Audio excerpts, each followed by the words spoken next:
亲爱的朋友们，欢迎来到微光夜读。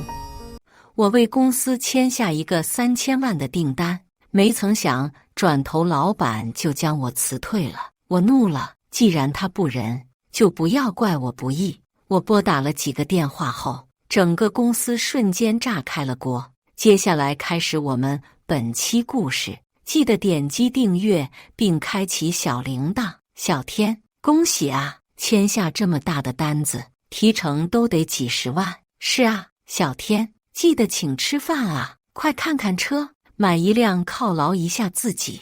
在同事们的恭维声中，老板的秘书万阳朝我们这边走了过来。都干嘛呢？不工作了吗？所有同事闻言，这才怯生生回到自己的工位上。我们公司是做装修的，今天我为公司签下了一个3000万的单子，承包下一个刚开发小区的所有装修，也是目前公司接到最大的单子。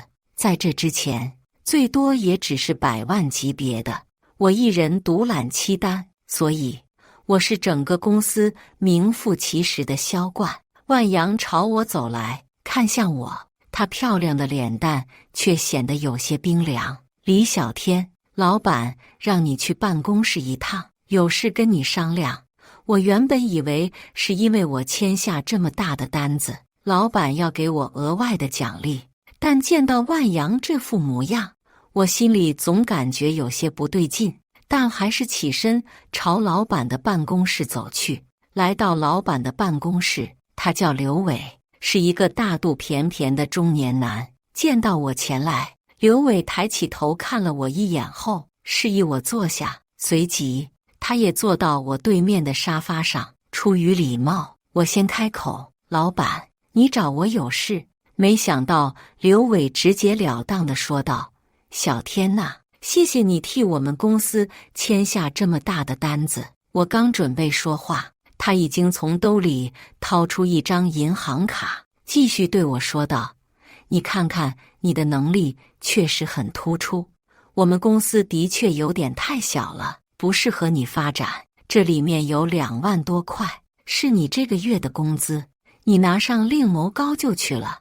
我整个人瞬间愣住，以为自己听错了，但抬起头，看见刘伟脸上那一副奸商式的笑容，我算是明白了，他这是不想给我那几十万的提成，想要过河拆桥。毕竟公司有明文规定，被公司开除的员工是没有任何提成可以拿的。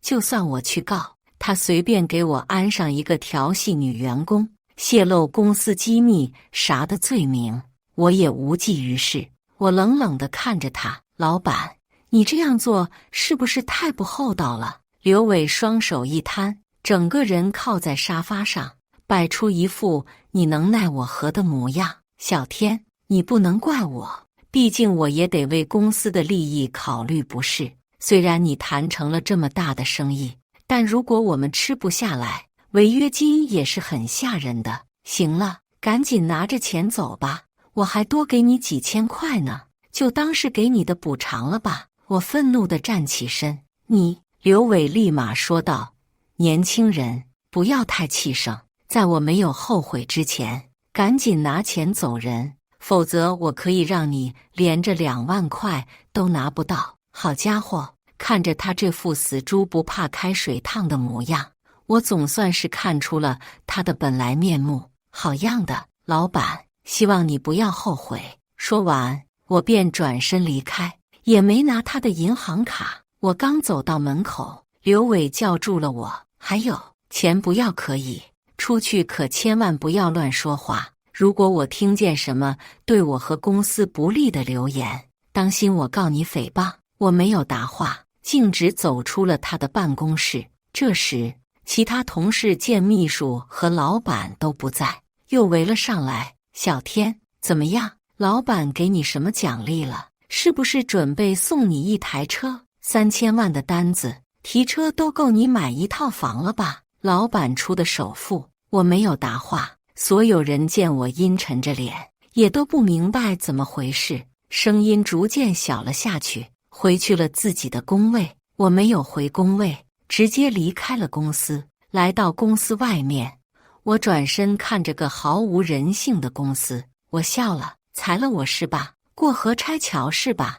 那就破产吧。随即，我立马拨通了一个电话。电话接通之后，一个男人的声音传来：“臭小子，单子不是已经给你们公司了吗？又打电话给我干嘛？”我淡然一笑，说道：“二叔，我觉得我们公司接不下你这么大的单子。”我想了想，还是算了吧。只有我老爸的公司才能接二叔这么大的活。改天我一定请二叔吃饭赔罪。电话那头的二叔也没有多说什么，只是回复了我一个好字。挂断之后，我又陆续拨打了几个号码，都要求他们立马终止与刘伟公司的所有合作。最后一个电话，我打给了我的父亲。老爸，父亲懒洋洋的声音传来：“怎么了，儿子？抢了老子的生意，道歉来了？”我没有理会老爸的调侃，说道：“老爸，刘伟的公司能不能涨2倍租金？不，涨3倍。”老爸闻言笑出了声，哈哈哈！你小子，有你这样坑老板的吗？他已经不是我的老板了。老板似乎明白了什么，笑道：“没问题，涨10倍都行。”挂断电话的瞬间，我整个人都感觉舒畅了许多。刘伟他怎么会知道我是一个名副其实的富二代？我父亲是全省最大装修公司的总裁，旗下更是有众多商铺出租。他还有几个拜把子兄弟，在整个省也都是各行各业的龙头老大。刚刚签下的3000万订单，是我从老爸的拜把子兄弟，也就是我叫了20年的二叔那里谈下来的。一开始，二叔首选的合作对象当然是我父亲，但奈何我苦口婆心，再三保证，这才抢走老爸的生意。而且我看得出，他们也想从这次合作中看看我的成长。毕业的时候，我并没有走老爸的后门，而是选择一个人打拼。虽说签下的这些百万千万的订单大部分有老板关系的原因，但至少我努力去做了，用每一次完美的合作成果说服了其他叔伯愿意将订单放心交给我来做。没曾想到头来却落下一个被过河拆桥的下场。离开公司，我刚找了一个咖啡厅坐下，这时我的微信视频响起，是同事间好友李健打来的。我端起咖啡，轻抿一口后接通，没曾想微信那头乱哄哄的，堪比菜市场。李健像是躲在角落里，小声询问我：“小天，你去哪了？快回来吧，公司乱套了。”这早在我的意料之中，但没想到会来得那么快。我让他将摄像头对准公司里，我想看看怎么回事。只见员工们纷纷将刘伟和万阳围在中间。不好了，老板，华氏突然提出跟我们解约，以后不要我们的装修订单了。还有龙旗那边也一样，终止了与我们的所有合作。还有，刚刚李小天谈下的龙玉福小区，亲自派人过来，说了要求终止与我们的合作，还说违约金什么的，咱们开个口就行。刘伟整个人顿时气得满脸通红。为什么？咱们不是跟他们合作的好好的吗？还有，龙玉福小区为什么要终止合作？有说什么原因吗？没有，他们派过来的人说了一句话就走了。刘伟暴跳如雷，一巴掌拍在办公桌上。这些项目都是谁负责的？所有人你看看我，我看看你，都没有说话。万阳这才对刘伟低声说道：“刘总，这些项目都是李小天谈下来的。”刘伟听见我的名字，顿时像泄了气一般。可是更加打击他的来了。这时，2个身穿黑色工作服的人员走进公司，李健的摄像头随之转了过去。我一看就知道是老板派来的人，一男一女。其中的男生冷声询问道：“谁是老板？刘伟本想发怒，但他显然是认识眼前的工作人员，立马苦笑着脸迎了上去。我是，两位有什么事吗？男子依然一副冰冷的模样。我来是正式通知你，从下个月开始，这里的房租涨3倍。刘伟闻言，整个人都傻眼了。啥？3倍？凭什么涨我的房租？男子道：我只是来通知你的，至于为什么，这是上头的意思。刘伟彻底怒了，指着两人：你们这是趁火打劫，哪有一涨就涨3倍房租的？要不你们去抢得了。女子道：这位老板，你要是没钱交房租的话，我们现在通知你，就是给你预留了出去找其他地方办公的时间。如果你还想继续与我们续租的话，就请提前把房租准备好，要不然到时候我们就过来腾房了。两人说完，随即转身离开。刘伟整个人气得浑身颤抖，你们，手扶额头，差点就晕了过去。幸好有一旁的同事扶住他，否则会一头栽倒在地。看到这些，我差点就笑出了声。李健的打脸随即霸占了整个屏幕，对我小声嘀咕道：小天，不好了，你负责的项目全都解约了，估计老板要找你的麻烦，你快赶紧回来吧。他还不知道我已经被刘伟这个奸商给过河拆桥了。我还未说话，刘伟的声音传来：李小天他人呢？一个同事道：刚刚小天从你办公室出来之后就离开了，估计是出去谈业务了。刘伟在万阳和其他同事的搀扶下回去了办公室。我跟李健闲扯几句后，便挂断了电话。我知道刘伟这是要亲自找我了。果不其然，一杯咖啡没有喝完，电话就响了起来。是他，我故意不接，他始终不放弃，电话一个接着一个打了过来，直到10几个之后，我这才接通。懒洋洋地喂了一下，刘伟依然是一副老板的做派。李小天，干嘛现在才接电话？我故作震惊地说道：哟，是刘老板啊，怎么回事？这刚把我开了，就打电话给我，我可没拿公司的什么东西啊，所有东西全都在我的工位上，要是东西不见了，就去我工位上找找看，要是真找不到了，我不是还有2万块的工资在你那呢，应该够理赔了。你……顿时间，刘伟极重的喘息声在电话那头响起，显然被我气得不轻。我才不愿意等他，刘老板要是没啥事的话，那我就先挂了，我还得去找工作呢。没有等他答话，我便立刻挂断了电话。想起刘伟在那头气得暴跳如雷的模样，我心里就无比舒畅。我刚挂断，几乎同一时间，他立马又打了过来。我又笑道：怎么了，刘老板？还有其他事吗？他仿佛平复了很久的心情，这才对我说道：小天，你负责的项目出了一些问题，希望你回来配合我们解决一下。我立马笑道：刘老板，这话就是你的不对了，我现在已经不是你们公司的员工了，可没有义务给你们解决问题。刘伟低声道：小天，你虽然已经离职了，但是我们公司的很多业务是你在负责，你有义务回来配合处理。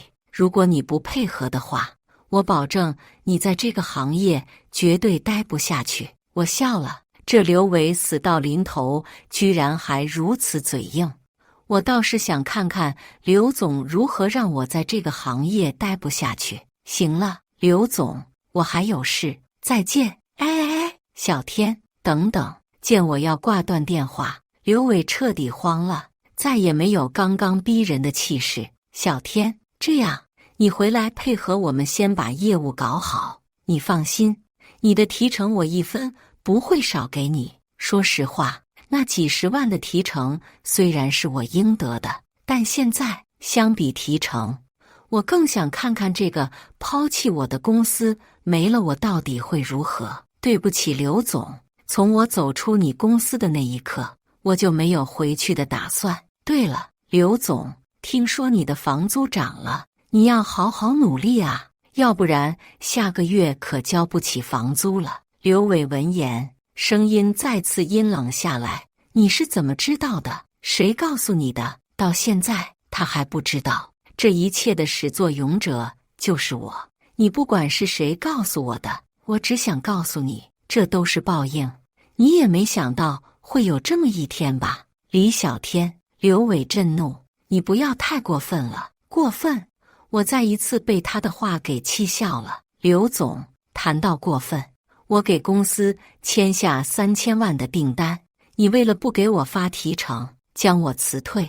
你这种过河拆桥、卸磨杀驴的行为，到底是谁过分了？刘伟被我对得哑口无言，没等他再次开口，我便挂断了电话，果断拉黑。他也尝试用其他人的手机联系我，都被我统统拉黑。舒舒服服回到家里，痛痛快快洗了个澡，躺在我偌大的床上，前所未有的感觉到舒坦。晚上电话铃声将我吵醒，我拿起来一看，是李健。我接通，李健的声音传来：“小天，你在哪？”我淡然说道：“还能在哪？在家呗。”李健立马说道：“你跟老板到底怎么了？整天不见你的人，你负责的项目全都泡汤了，我们被留下来加班，现在才下班，是不是他给你的提成不满意啊？”对于李健这个好友，我觉得自己没必要隐藏，毕竟告诉他真相，或许他还能早一些另谋高就。毕竟刘伟的公司估计也撑不了多长时间了。于是我对李健说道：“说来话长，要不你过来找我，我请你吃点东西，咱们详谈。”李健应允下来，我给他发了位置之后，他很快就过来了。一见面，李健便是满口的抱怨，全都是刘伟怎么样苛刻他们，大晚上加班也没有收到什么效果。我搂着他走进烧烤店坐下后，将整件事的因果全都告诉了他。当然，我没有告诉他我与二叔他们的关系，只是说人家是看中我的项目，如果不是我亲自负责的话，肯定不愿意合作。李健听完之后也是义愤填膺，一拍桌子，我就说：“这个姓刘的不是什么好鸟，那原本就是属于你的，他居然这样对你这个为他签下几千万单子的销冠，真他妈不是人。”看着李健替我打抱不平，这也总算是给我在这家公司看到的一丝温暖。我拍了拍他的肩膀：“李健，听我一句劝，他今天能这样对我，保不齐改天也能这样对你，赶紧辞了吧。”李健义愤填膺：“辞，马上辞！这样的公司，这样的老板，我也不愿意待了。”还未等我说话，突然间他又冷静了下来：“算了算了，我的工资他都还没发。再说了，现在工作难找，我还真不知道辞了以后去哪呢。”在他的身上，一个底层打工人的模样体现得淋漓尽致，让我有些心疼。但我还是提醒他道：“工作难找，你也得辞，因为他的公司肯定是开不下去了。”李健见我如此笃定，脸色变了又变：“你怎么知道？”我淡然一笑：“因为我决定了，既然他不仁，就不要怪我不义，我要让他破产。”李健闻言顿时愣住，过了好一会儿，他才对我说道：“算了，小天，人家再怎么说也是一个公司老板，咱们这种打工人怎么可能斗得过他？”我笑道：“反正我好言相劝，你要是不愿意，到时候可不要怪我没提醒过你。”送走李健，我也有了3分醉意。回家之后，总算可以睡着了，没有了起早贪黑，总算这一觉睡得很舒服。直到中午，我这才醒过来，拿起手机一看，不由得震惊一下，上百个未接来电，全都是陌生号码，不是刘伟打来的，还能是谁？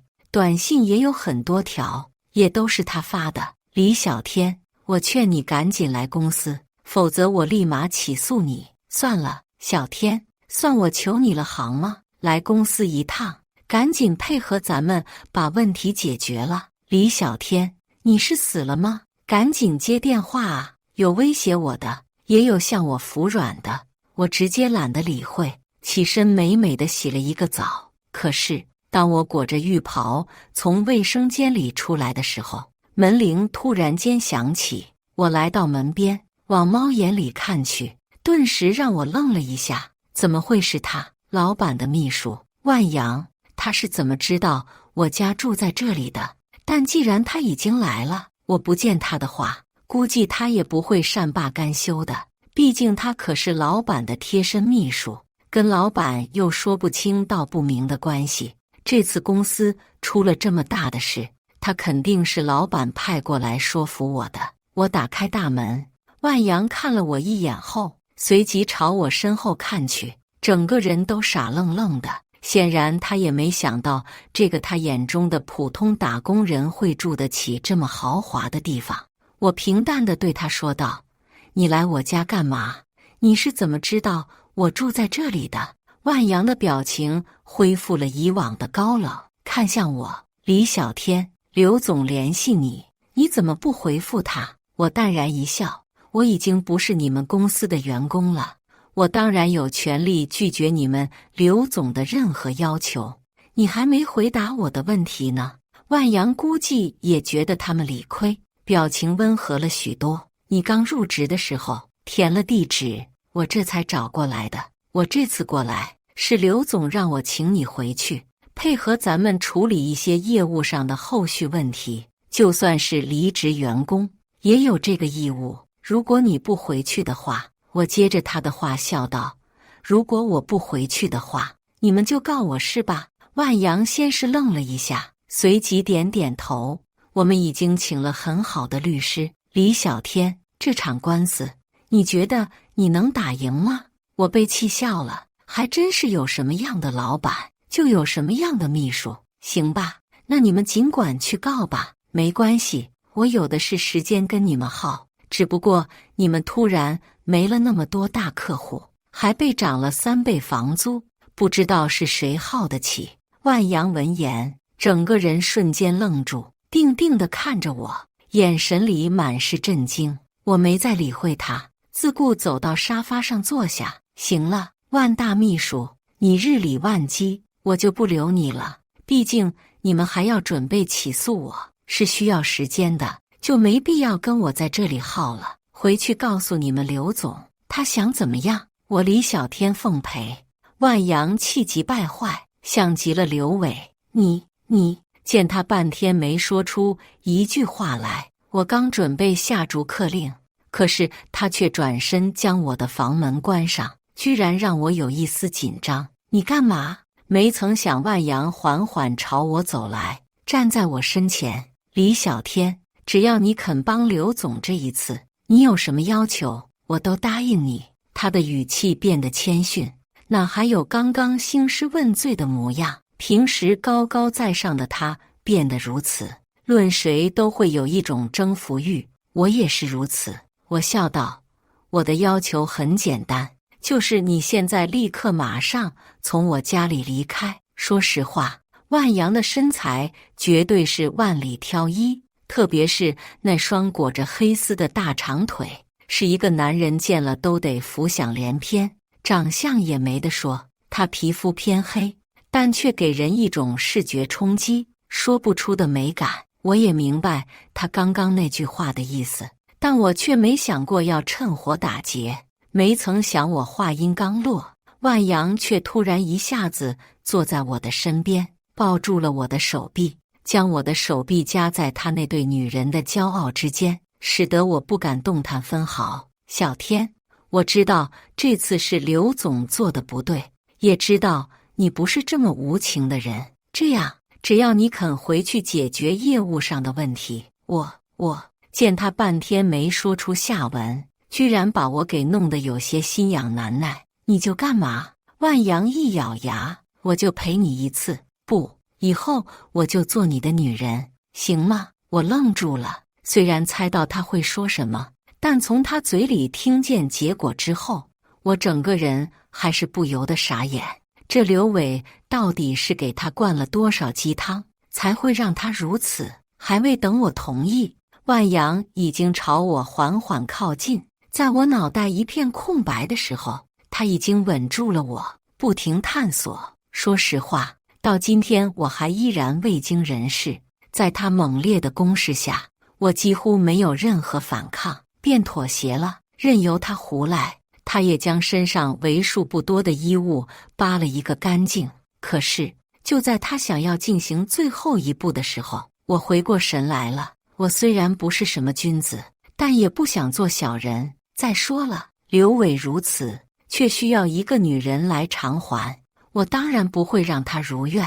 我一把推开了万阳，他定定地看着我，眼神里满是震惊。我瞥了他一眼后，撇开头，对不起，我帮不了他，这一切都是他自找的，你也没有必要因为他如此。回去吧。万阳没有说话。过了5分钟，整个客厅里落针可闻。随后他这才起身，穿上自己的衣物，缓缓朝着大门走去。但他没有随即离开，没有回头，问道：你能不能告诉我，这一切是不是跟你有关？我不想骗他，也没有必要骗他。是的，是我联系之前的合作方，让他们取消合作的。万阳震怒，回过头，大声怒道：你为什么要这样做？我冷笑：我为什么这样做？难道你不知道吗？万阳无言以对。过了好一会儿，他才说道：就算刘总做的不对，你也没有必要赶尽杀绝啊！你这样不仅仅是毁了他，也毁了我们。公司没了，我们这么多人还要重新找工作，重新开始，难道是你想看到的吗？万阳这么一大顶帽子扣在我的头上，还真让我没想到。我愤然起身，我这样做不对，我这样做赶尽杀绝，那刘伟他就没有赶尽杀绝。说实话，我李小天不缺那点提成，但如果是换成别人呢？估计人家就等着这笔钱娶妻生子，可突然被黑心老板给开除了。我让他破产已经是我仁慈了，换成别人早就拎刀找他拼命了。我李小天不是什么君子，做不到一笑泯恩仇，这是刘伟的报应，怪不得我。万阳整个人像是泄了气的皮球，像是瞬间老了许多，最终还是默默离开了我家。接下来的几天里，刘伟也亲自上门来找过我。说实话，如果他能有一口好话，我说不一定还能替他挽回一些损失。可是他好几次来，都是满口威胁，甚至还想要找我拼命。我对他再无任何怜悯。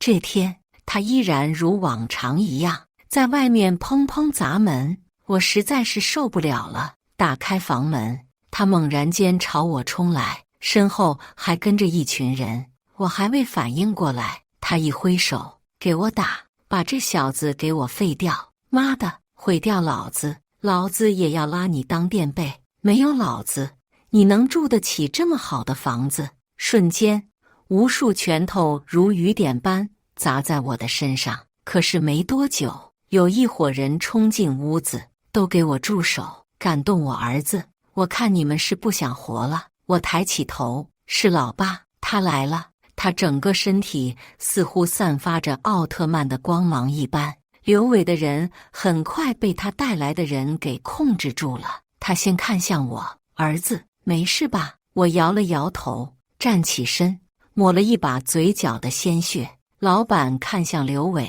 眼神变得很厉。刘伟，好样的，谁借你的胆，居然敢动我儿子？刘伟整个人陷入慌乱，看了看我，又看了看我老爸，估计他现在才明白过来，为何我能瞬间让他整个公司陷入瘫痪状态，为何我能住得起这么好的房子。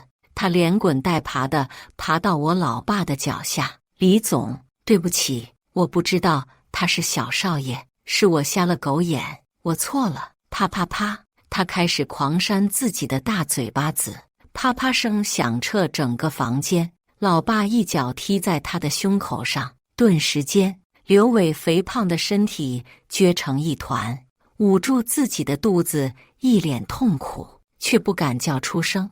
我儿子去你们公司工作，这是你的大好机会，没想到你目光短浅，为了区区几十万提成将他开除，现在还敢带人上门来打我儿子。刘伟，看来你这辈子都想在监狱里度过了。刘伟闻言，哪还顾得上疼痛，再一次跪在我老爸面前。李总，对不起，我真不知道，我不是故意的，你就饶了我这一次吧，我真的知道错了。老爸没有理会他，而是看向我。我知道，老爸这是在询问我的意见。刘伟今后要何去何从，就全凭我一句话。刘伟反应也够快，转过身跪在我面前，继续狂扇嘴巴。少爷，对不起，我真的错了，你饶了我吧，你打我，怎么打都行。他的种种行为让我无法原谅。我看向老爸，一切都由我老爸做主。刘伟整个人瞬间瘫在地上，他看着我，眼神里满是不甘和后悔。我没再理会他。最终，刘伟因为入室行凶被判了刑，而我在老爸的帮助下收购了刘伟的公司。在这之前，最多也只是100万级别的，我一人独揽7单，所以我是整个公司名副其实的销冠。他当我走进公司，所有人投来异样的目光，有责怪的，也有释然的。很多人还在觉得是因为我，他们才会走到今天，才会要重新开始。当然，也有李健这样的，觉得换作是他们也会像我一样做。我笑着对大家说道，我已经收购了这家公司，如果大家不嫌弃，可以留下来跟我一起发展，我绝对不会亏待各位。顿时间，全场哗然，他们也没有想到，一个被公司开除的员工居然摇身一变成了他们的老板。离开的有，但留下来的占了大部分，其中包括万阳，他也留下来了，成了我的秘书。我也总算知道为什么万阳会为了刘伟如此。原来万阳是一个孤儿，父母在他高中到大学的期间相继离世，毕业之后他独自在城市里打拼，受尽冷暖，直到遇到刘伟。刘伟对他算是有知遇之恩，提拔他当了秘书。当初要开除我的时候，他反对过，但刘伟一意孤行，甚至不听他劝说，带人上门对我行凶。他之所以留下来，也是不想看见刘伟的心血就这样没了。不管怎么样，这件事算是告一段落。今后我会加倍努力，带着他们做大做强，争取每个人都能成就一番事业。感谢大家的观看，本期故事精彩吗？欢迎大家在下方评论区吐槽。如果你喜欢这类故事，记得点击订阅微光夜读，并分享给更多的人，这会对我帮助很大。再次感谢大家的观看。